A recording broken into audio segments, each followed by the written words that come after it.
அனைவருக்கும் வணக்கம். ஆரோக்கியம் அப்படின்றதுல ரெண்டு விஷயம். ஒன்று ஸ்தூலம், இன்னொன்று சூட்சுமம். ஸ்தூலம்ன்றது என்னது?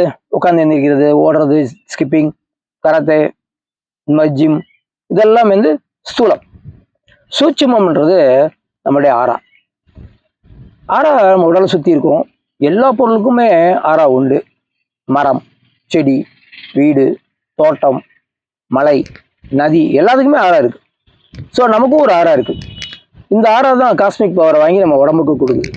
இந்த ஆறா உடல் உள்ள சக்கரங்களுக்கு போகுது. அந்த சக்கரங்கள் நம்மளுடைய உள் உறுப்புல உள்ள செல்ஸுக்கு போகுது. செல்ல இருந்து ஆர்கனுக்கு போகும், ஆர்கன்ஸ்ல இருந்து அப்படியே உடல் உறுப்புகளுக்கு போகும். இதுதான் நம்ம ஆரோக்கியத்தினுடைய ரூட். ஓகேங்களா? இப்போ இந்த சக்கரங்கள் அப்படின்னு டாபிக் எடுக்கிறப்போ இதெல்லாம் மகான்கள் பண்றது, ஞானிகள் பண்றது அப்படிலாம் கிடையாது. நம்மளும் இந்த அறிவை வளர்த்துக்கொள்ளணும்.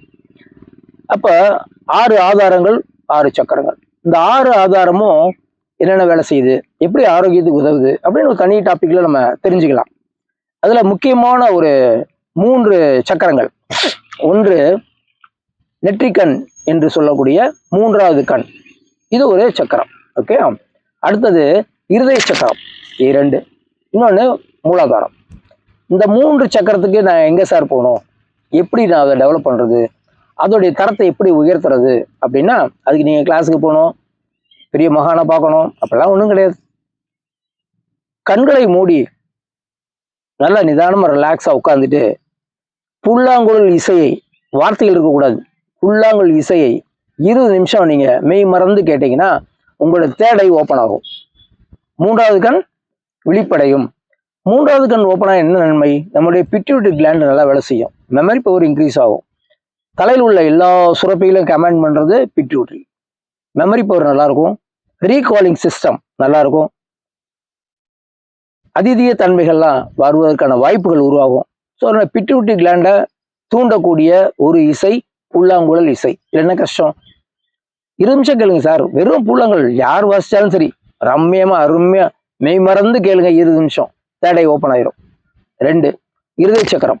உங்கள் மன அமைதி, சந்தோஷம், ஷேரிங், செலிப்ரேஷன், கொண்டாட்டம் அத்தனைக்கும் யார் தான் காரணம்? இருதய சக்கரம்.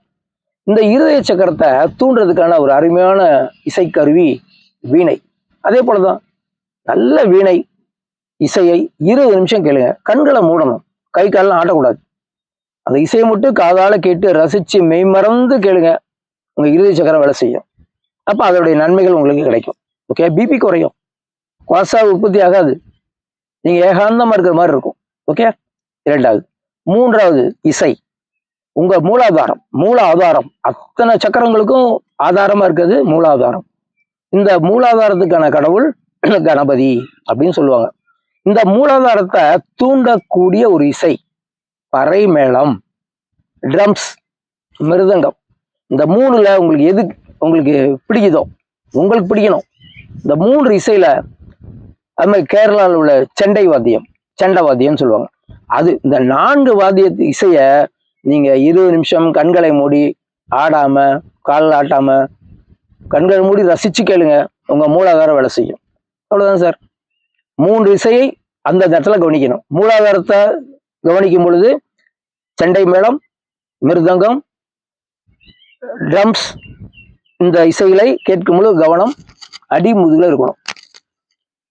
வீணையை கேட்கும் பொழுது உங்களுடைய கவனம் இருதயத்தில் இருக்கணும். புல்லாங்குழல் இசை கேட்கும் பொழுது உங்க கவனம் நெற்றி புருவத்துக்கு நடுவில் இருக்கணும். அவ்வளவுதான் நீங்க செய்ய வேண்டியது. கண்களை மூடணும், உடல் அசையக்கூடாது, அந்த இடத்தை கவனிக்கணும். 20 நிமிஷம் இருந்தா அந்த சக்கரங்கள் தன் வேலையை செய்யும், சிறப்பாக செய்யும். அங்கே உள்ள பலகீனங்கள்லாம் போய் நீங்க ஆரோக்கியமா வருவீங்க. இந்த 3 சக்கரம் அருமையா இயங்குனா மற்ற 4 சக்கரமும் உங்களுக்கு இயற்கையாகவே நல்லா வேலை செய்ய ஆரம்பிச்சிடும். 6 சக்கரங்களும் சேர்ந்து 7வது இடத்துல சகசிராரத்துல போய் முடியும். ஸோ 7 சக்கரமும் நல்லா வேலை செய்யறதுக்கு இந்த 3 சக்கரத்தை இசையை கேட்டால் போதும். இசையே உங்களுடைய சக்கரங்களை அருமையாக இயக்கி உங்களுடைய ஆரோக்கியத்தை தூண்டிவிடும். ஒரு ஏகாந்தமான மனநிலை கிடைக்கும். ஆகவே இந்த பயிற்சியை செய்து பலனடையும்படி கேட்டுக்கொள்கிறேன். நன்றி, வணக்கம்.